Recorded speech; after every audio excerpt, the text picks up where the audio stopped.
ഞങ്ങൾ ഇന്നലെ സഫാരി പോയപ്പോൾ പായസം കിറ്റ് കണ്ടു. പായസം കിറ്റ് കണ്ടപ്പം വായിച്ചു. അമ്മാമ്മ എനിക്ക് സേമിയ പായസം ഉണ്ടാക്കുക.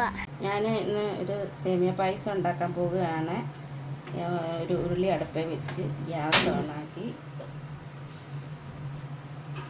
ഉരുളിയുടെ വെള്ളം പറ്റിയതിന് ശേഷം നെയ്യ് ഒഴിക്കുക. 2 സ്പൂണ് നെയ്യ് ഒഴിക്കുക.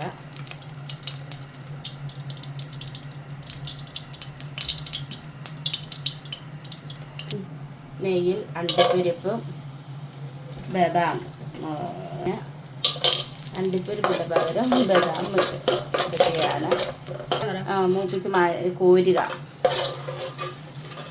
അതിന് ശേഷം ചവ്വരി എത്രയാണെന്ന് വെച്ചാൽ നമ്മൾ ഇത് വെക്കുന്നതനുസരിച്ച് അതിനനുസരിച്ച് ചവ്വരി നെയ്ക്കകത്ത് മൂപ്പിക്കുക.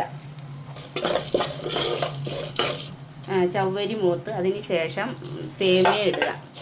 സേമിയ ഇട്ട് ശേഷം പാലും വെള്ളവും കൂടെ തിളപ്പിച്ചത് പാലും വെള്ളവും കൂടെ ഒഴിക്കുകയാണ്.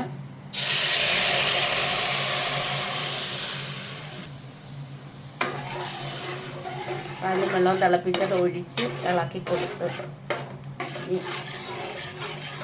ഇനി കുറച്ച് നേരം ഇത് ചവരി വേവുന്ന വരെ ഇളക്കണം. പാലും വെള്ളത്തിൽ കിടന്ന് ചവ്വരിയും സേമിയയും കൂടെ വേകണം.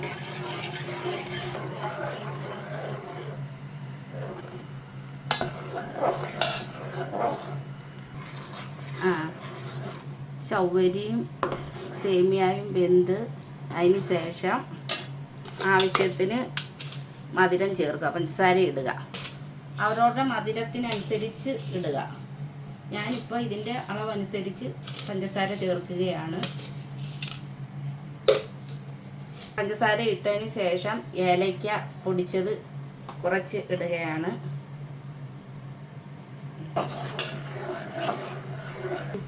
പഞ്ചസാരയും ഏലക്കായും ഇട്ട് തിളച്ചതിന് ശേഷം ഞാൻ ലാസ്റ്റ് 1 ഗ്ലാസ് പാലും കൂടി ഒഴിക്കുകയാണ്. 1 സ്പൂൺ നെയ്യും കൂടി ചേർക്കുകയാണ്.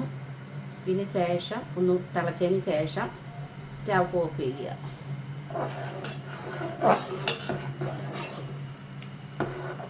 പാലും നെയ്യും ഒഴിച്ചതിന് ശേഷം ഇത് തിളച്ച് ഇനി അവസാനമായിട്ട് മുന്തിരിങ്ങായും ബദാമും മൂപ്പിച്ചത് ചേർക്കുകയാണ്.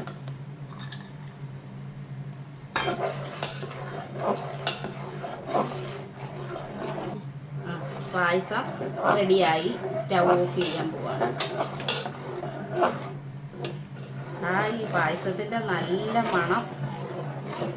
പായസം ഉണ്ടാക്കിയത് കണ്ടിട്ട് ഇഷ്ടപ്പെട്ടെങ്കിൽ ലൈക്ക് ചെയ്യുക, കമൻറ്റ് ചെയ്യുക, ഷെയർ ചെയ്യുക, സബ്സ്ക്രൈബ് ചെയ്യുക.